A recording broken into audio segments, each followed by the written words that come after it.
Hi, I'm Peter Navarro, and I'd like to welcome you to this introductory course in economics. I've taught this incredibly useful subject to literally thousands of undergraduate and MBA students in my career at the University of California. And from that experience, I can tell you this. Yes, economics can be a very difficult subject at times, but economics is also one of the most interesting and readily applicable subjects that you can ever learn. So, to start off on what I believe will be for you a very profitable journey, I'd like to first distinguish between the two main branches of economics. Macroeconomics, which will be the focus of the first 7 lectures in this course, and microeconomics, which we will cover a bit in this introductory lecture, and then also in lectures 8 through 14. So, just what is macroeconomics? Well, the word macro means big or large. And macroeconomics focuses on the big economic picture, specifically how the overall national and global economies perform. It is a subject that focuses on big problems like unemployment and inflation and the dire threats that large budget deficits and trade deficits can pose for our economic well-being. In contrast, the study of microeconomics deals with the behavior of individual markets and the businesses, consumers, investors, and workers that make up the macroeconomy. This is a subject that focuses on issues like how prices are set in places where we shop, how the wages we earn are determined by our employers, how rents are set in buildings where we live or do business, and why the government is sometimes forced to regulate industries that are too monopolistic, which pollute too much, or which may conceal vital information from us.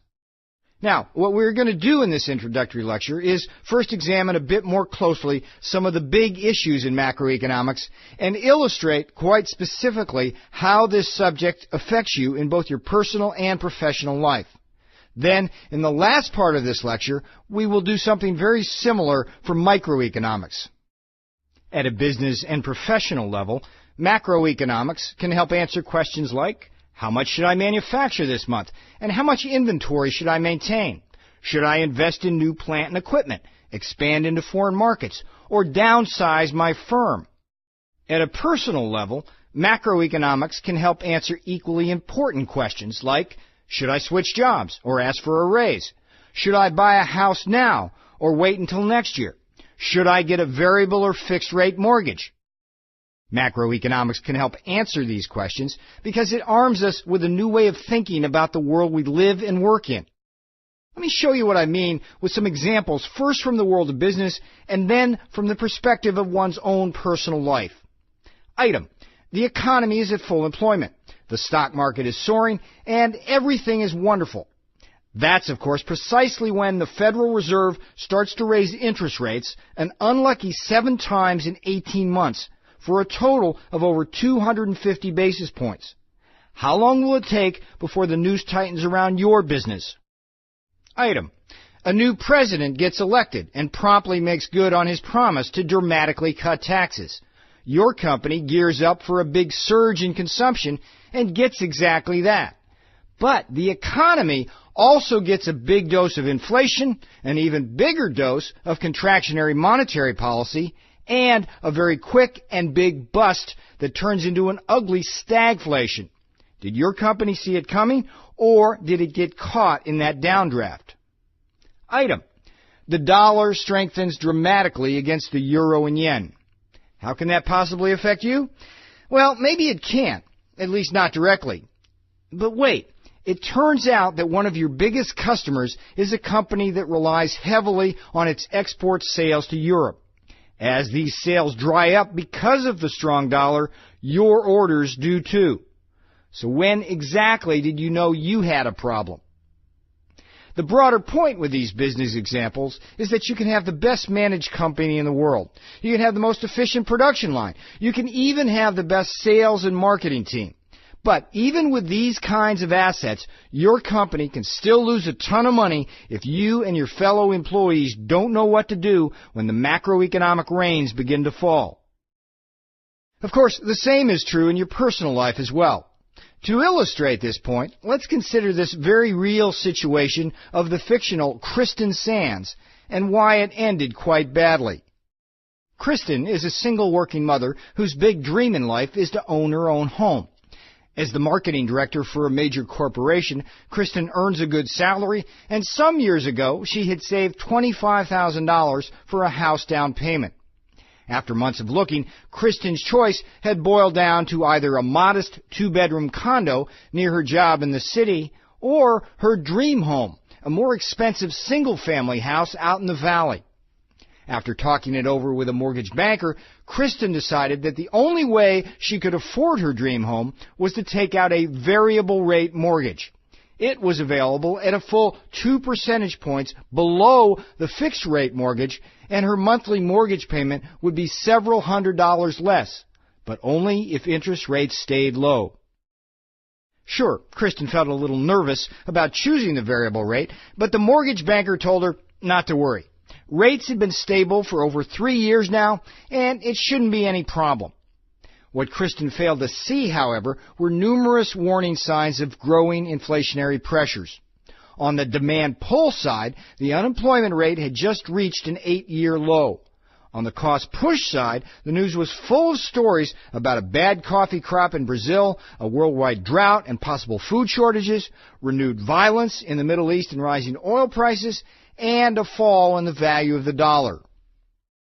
Sure enough, within 2 years, interest rates had climbed into the double digits, and Kristen could no longer afford her skyrocketing mortgage payments. With the climb in interest rates, the economy plunged into a recession, taking the real estate market down with it. For 6 months, Kristen tried to sell her house at the original price, but finally, facing the humiliation of foreclosure, she unloaded it for $25,000 less than she had bought it for, losing every cent of her original equity down payment. The tragedy is that Kristen could have avoided her hardship if she had only been armed with the power of macroeconomic thinking. Anticipating increased interest rates in a possible recession, Kristen could have either bought that less expensive condo with a fixed-rate mortgage, or, better yet, waited until the real estate market went soft and bought her dream home at an affordable price. In this course, I'm going to teach you not only how to quickly recognize rapidly emerging macroeconomic problems like inflation or recession. Equally important, I'm also going to show you how to incorporate this information into the most important professional and personal economic decisions you make. From landing that first job and getting your first car or house, to planning for retirement and cashing that first Social Security check. To lay the foundation for the next 6 lectures on macroeconomics, let's briefly survey the big problems, such as unemployment and inflation, that all economies face, and the fiscal policy and monetary policy tools that the government regularly uses to address them. The first big problem centers around the business cycle. That cycle can turn down and cause recessions and associated unemployment, or turn sharply upward and spark inflation. In either case, this business cycle volatility can wreak havoc on your business or personal life. Accordingly, in Lecture 2, one of the things I'm going to do is illustrate the common phases of the business cycle and talk about the many and various factors that can trigger recessions and inflation. In this regard, a central concern of both macroeconomists and the political leaders they serve is to determine what the best fiscal and monetary policies are to counter either recessionary downturns in the business cycle or too rapid expansions that can trigger inflationary pressures. In Lecture 2, I am also going to introduce you to the 5 so-called warring schools of macroeconomics. Schools like Keynesians and monetarists and supply-side economists. This will set the stage for our discussion of fiscal policy and budget deficits in Lecture 3, as well as monetary policy and money and banking in Lecture 4. In discussing these warring schools, we will see that the Keynesians and the monetarists and the supply-siders all have decidedly different views both on how the macroeconomy works and, more importantly, how to use discretionary fiscal and monetary policy to address problems associated with the business cycle. In Lecture 3, we will focus in much more detail on fiscal policy. fiscal policy uses increased government expenditures or, alternatively, tax cuts to stimulate or expand the economy. And fiscal policy can also be used to contract the economy and fight inflation by reducing government expenditures or raising taxes. Now, when it is used properly, fiscal policy can be a very powerful tool to cure our macroeconomic ills. However, when used irresponsibly, it can lead to large budget deficits that can drive up interest rates and create inflation and choke off even the strongest of economic recoveries. That's why we want to come to understand why this is so, how the dangers of budget deficits can be avoided, and what we can do in our own lives to protect ourselves. Note, however, that fiscal policy is not the only tool that governments use to control the economy. The other major tool is monetary policy, the subject of Lecture 4. Monetary policy uses control over the money supply to set the level of interest rates. When the Federal Reserve wants to slow down an overheated and inflationary economy, it will raise interest rates. This depresses business investment and makes it more expensive for you and I to finance a house or car, causing the economy to slow. And when the Fed, as it is called, wants to stimulate the economy, it lowers interest rates. In Lecture 4, we will learn about exactly how this is done. Plus, we will also look at our system more broadly of money and banking. In Lecture 5, we will move on to focus on two of the biggest macroeconomic problems all economies face at one time or another: inflation and unemployment.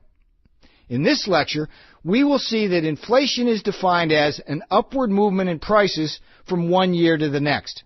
And inflation is typically measured by the percentage change in price indices such as the Consumer Price Index, the Producer Price Index, or the so-called GDP deflator. For example, the Producer Price Index is based on a number of important raw materials, while the most widely used measure of inflation, the Consumer Price Index, or CPI, is calculated by pricing a market basket of goods and services purchased by a typical household. This market basket includes prices of food, clothing, shelter, fuel, transportation, medical care, college tuition, and other goods and services purchased for day-to-day living. Inflation has often been described as the cruelest tax.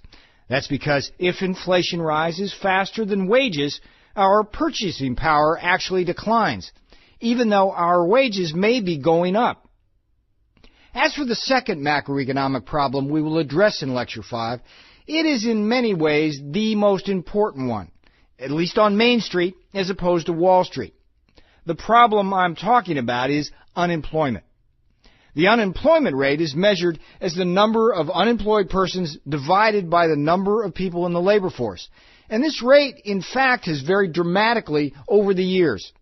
For example, during the Great Depression of the 1930s, as much as 1/4 of the workforce was idled, while during the 1970s, the U.S. rate jumped into the double digits, along with inflation and interest rates.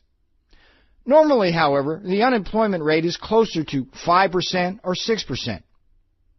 In talking about unemployment, it's going to be important to distinguish between three kinds: frictional, cyclical, and structural. Frictional unemployment is the least of the macroeconomists' worries. It occurs as a natural part of the job-seeking process as people quit their jobs just long enough to look for and find another job. Cyclical unemployment, however, is a much more serious problem. It occurs when the economy dips into a recession, and it is this type of unemployment that macroeconomists have historically spent most of their time trying to solve. However, in an increasingly technological age, the third type of unemployment, structural unemployment, has begun receiving more attention. Structural unemployment occurs when a change in technology makes someone's job obsolete. The auto worker replaced by a robot, or the telephone information operator replaced by a worker in India. In fact, such structural unemployment is one of the hardest kinds of unemployment to cure, and one of the most perplexing problems now facing developed countries like the U.S., Germany, and Japan is the so-called outsourcing and offshoring of jobs to foreign countries like India and China, with well-educated workforces willing to work for relatively lower wages, a phenomenon that is creating considerable structural unemployment in the countries being affected. Now, the final macroeconomic problem we will focus on is that of trade deficits. In fact, this problem is so big and important, and the topic is so vast, that we are going to devote 2 lectures to it. In Lecture 6, we are going to examine the economic principles governing international trade. The 2 big questions we will want to examine in this lecture are these: why do nations trade, and how do nations decide what to import and export? To answer these questions, we must explore 2 very important economic concepts: the principle of absolute advantage versus that of comparative advantage. And from this discussion, we will come to understand at a much deeper level why countries often wind up specializing in certain industries and then meeting their economic needs by trading in the vast global economy. Of course, some countries like the United States chronically import more foreign goods than they are able to export. In such cases, a country will experience chronic trade deficits. As we move to Lecture 7, we will see that over time, these resultant chronic trade deficits put tremendous downward pressure on a domestic currency like the dollar or the peso or the yen. And as we will also learn, a weakened currency likewise increases inflation because foreign goods become a lot more expensive to buy. So in this pivotal Lecture 7, we will learn a lot about how currencies like the dollar and euro and yen are supposed to adjust to eliminate trade deficits. Now, with Lecture 8, we will switch gears as we begin our series on that other branch of economics called microeconomics. At a business and professional level, microeconomics can help answer questions like, how can my firm minimize its costs and increase its profits? What prices should I charge for my products? Should I invest in new plant and equipment? And how should I respond to an aggressive strategic move by one of my competitors? At a personal level, microeconomics is equally practical. It can help answer questions like, will I really be better off financially if I quit my job now and go back for an MBA degree? What kind of career should I be preparing myself for? And what about that new refrigerator or automobile I want to buy? Should I get the new energy efficient one with a higher price tag or settle for the cheaper model? More broadly, microeconomics can also help you come to understand why the government is so involved in our economic lives. It can do so by answering questions like, why does the government regulate prices in some industries like electricity and gas, but not in others? Why are there laws requiring seat belts and motorcycle helmets? Why do we have a federal environmental protection agency and thousands of rules about workplace safety? And why does the government provide some goods, like our national defense and lighthouses, and let the free market provide other goods like hot dogs and computers? Microeconomics can answer questions like these because it arms us with another very powerful set of conceptual and problem-solving tools. Let me show you how powerful and helpful these microeconomics tools can be by telling you several stories about some fictional people in very real situations. So let's start close to home with a problem you yourself may have already faced in your life. What kind of refrigerator to buy? Priscilla Sanchez will be our fictional volunteer for this example. And Priscilla must choose between a very energy-efficient model that costs $750 or the identical refrigerator without the energy-saving features for only $500. Since Priscilla just finished a course in microeconomics, she knows about the time value of money. So after calculating the net present value of the energy savings on her electricity bill over the life of the investment, she realizes that the seemingly more expensive refrigerator is actually much cheaper. In fact, Priscilla helped her husband Phil come to a similar conclusion on a completely different topic. Phil was thinking about entering an executive MBA program, but the tuition was very expensive, over $100,000 for the 2-year program. Phil's problem in thinking through his decision was that he didn't know how to compare his upfront costs of going to school with the future benefits that would come in the form of a higher salary and better promotional opportunities. So Priscilla once again got out her hand calculator, made some assumptions about Phil's future stream of income after he got his MBA, and it became pretty clear to both of them that the family would be better off financially over the long run with Phil in school now. And that's where Phil is. He sits right next to Stuart Applegate in his microeconomics class. Before losing his job and going back to school, Stuart was the chief executive officer of a high-flying computer software company. However, when his company started to lose money, Stuart's solution was to raise prices in the hopes of boosting revenues and profits. Unfortunately, Stuart came from an engineering background, and because he hadn't studied microeconomics, Stuart didn't understand that the demand for his company's product was what economists call highly elastic. In such a case, raising prices actually reduces both total revenue and profits. The result was that Stuart's pricing strategy bankrupted his company. Of course, I could tell you many more of these stories, but I think you already get the point. As you learn about microeconomics, you will be learning a set of tools and concepts that will help you enormously in both your personal and professional life. As for how we will tackle this subject in Lectures 8 through 14, we will start in Lecture 8 with arguably the most famous concept in microeconomics, how the laws of supply and demand determine prices in the marketplace. We will see that demand curves slope downward, and that this reflects the idea that the lower the price, the more consumers will want to buy of any product. At the same time, the supply curve slopes upward, indicating that as prices rise, businesses will be willing to provide more of their product.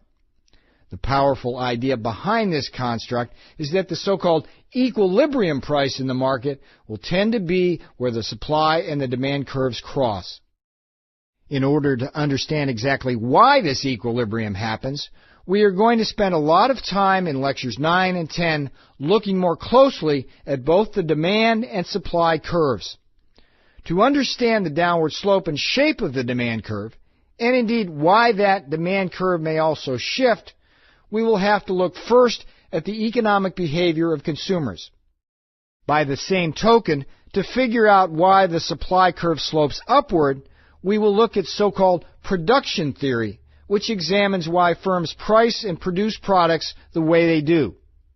Once we come to understand these demand and supply curves, it will become very apparent why prices tend towards an equilibrium where the two curves cross. Now, in the last part of Lecture 10, and in the entire Lecture 11, we will turn to the broader issue of how markets are organized and structured. Specifically, in the last part of Lecture 10, we will look at the ideal form of market structure, perfect competition. Then, in Lecture 11, we will compare that free market ideal of the famous Adam Smith to three forms of imperfect competition: monopoly, oligopoly, and monopolistic competition.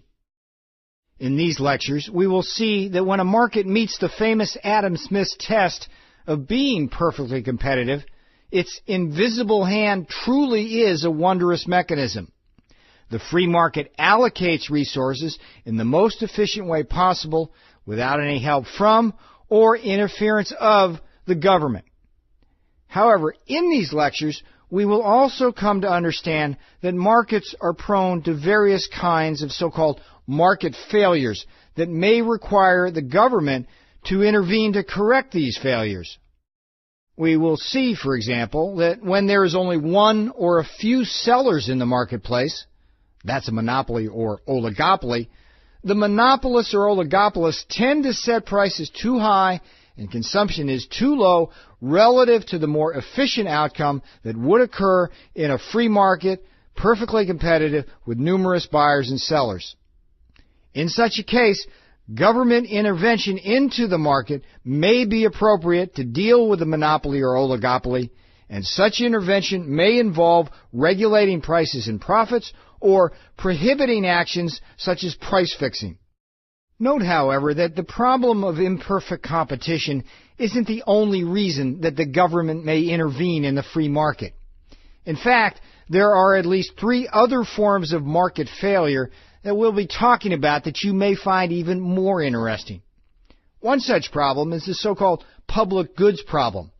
It helps explain why the government typically provides for so-called public goods like national defense, lighthouses, and wilderness parks. A second problem is known as the externalities problem. It helps explain why the government requires pollution controls and provides things like education and vaccines. Still, a third market failure includes the tongue-twisting problem of asymmetric information. This problem helps explain things like food ingredient labeling and financial disclosure laws. In Lecture 13, we will turn to a problem that seems to be always on our mind, at least once a year when it's time to prepare our tax forms. In this lecture on government taxation, we will learn about some very important nuts and bolts concepts, like how to determine whether a tax is regressive or progressive. But in this lecture, we will also have a very interesting bonus section on the microeconomics of taxation and the political process. And you may find this lecture particularly interesting as it provides some insight into why, at least in the American political system, voters are often faced with the choice between a Republican Tweedledum and a Democratic Tweedledee, in which, as Ross Perot once famously put it, there's not a dime's worth of difference between the two. Finally, in Lecture 14, to end this course with what I hope is a flourish, we will delve further into the business side of the supply and demand equation by studying how businesses use the 3 so-called factors of production: land, labor, and capital. A study of land and rents will shed considerable light on how prices are determined in one of the most important markets affecting our lives, that of the housing and apartment markets. A study of the labor market will help us come to understand how our wages are determined, and also why superstar athletes and celebrities get paid a lot more than the president or teachers. As for our analysis of the capital markets, this will help us come to better understand how to evaluate the profitability of investments such as those in new plant and equipment. As part of this analysis, we will look at important concepts like the rate of return on capital, and we will also learn how to use that tool that was so helpful to Priscilla Sanchez in her refrigerator decision, namely the tool of net present value. Now, as a final word before we start this course in earnest, at the end of each lecture, I'm going to ask you to complete the review questions and exercises in your course study guide. Of course, you don't have to do this work to enjoy these recorded lectures. However, as a teacher, I can tell you that your learning process will be greatly enhanced if you do try and set aside at least some time for these supplementary study tools. Well, that's it for Lecture 1. I think we're off to a pretty good start, and I'm Peter Navarro. We'll be talking again soon together as we explore the mysteries of macroeconomics and then microeconomics. After listening to Lecture 1, a student posed this question to Professor Navarro. Why do they call economics the dismal science? Well, the phrase the dismal science actually goes back to the time of Thomas Malthus several hundred years ago. Malthus was a philosopher and economist who predicted that population would grow faster than the food supply and a lot of people would starve to death. Not exactly a pleasant result. Of course, that didn't happen because of great advancements in technology, but the fact of the matter is economics invariably deals with dismal, difficult, tough problems: unemployment, inflation, macroeconomic shocks, oil price shocks, things like that, I do think it's aptly named, although, as we will see in this course, it's also a very interesting, albeit dismal, topic. Another student then asked, which branch of economics is more important, macroeconomics or microeconomics? That's really hard to say. I mean, it really depends on what you do in your life and what your business is, but I think they're equally important. Macroeconomics is useful for giving you the big economic picture so that even if you're in business, you learn from macroeconomics how to manage around the business cycle. But microeconomics in business gives you insights into specific business decisions regarding things like how to efficiently run your factories and how to set your wages and how to set your prices. So together I think they make a great combo, and I hope by the end of this course you'll agree with me. This ends Lecture 1. Dilute too much or which may conceal vital information from us. Now, what we're going to do in this introductory lecture is first examine a bit more closely some of the big issues in macroeconomics and illustrate quite specifically how this subject affects you in both your personal and professional life. Then, in the last part of this lecture, we will do something very similar for microeconomics. At a business and professional level, macroeconomics can help answer questions like, how much should I manufacture this month? And how much inventory should I maintain? Should I invest in new plant and equipment, expand into foreign markets, or downsize my firm? At a personal level, macroeconomics can help answer equally important questions like, should I switch jobs or ask for a raise? Should I buy a house now or wait until next year? Should I get a variable or fixed rate mortgage? Macroeconomics can help answer these questions because it arms us with a new way of thinking about the world we live and work in. Let me show you what I mean with some examples, first from the world of business and then from the perspective of one's own personal life. Hi, I'm Peter Navarro, and I'd like to welcome you to this introductory course in economics. I've taught this incredibly useful subject to literally thousands of undergraduate and MBA students in my career at the University of California. And from that experience, I can tell you this. Yes, economics can be a very difficult subject at times, but economics is also one of the most interesting and readily applicable subjects that you can ever learn.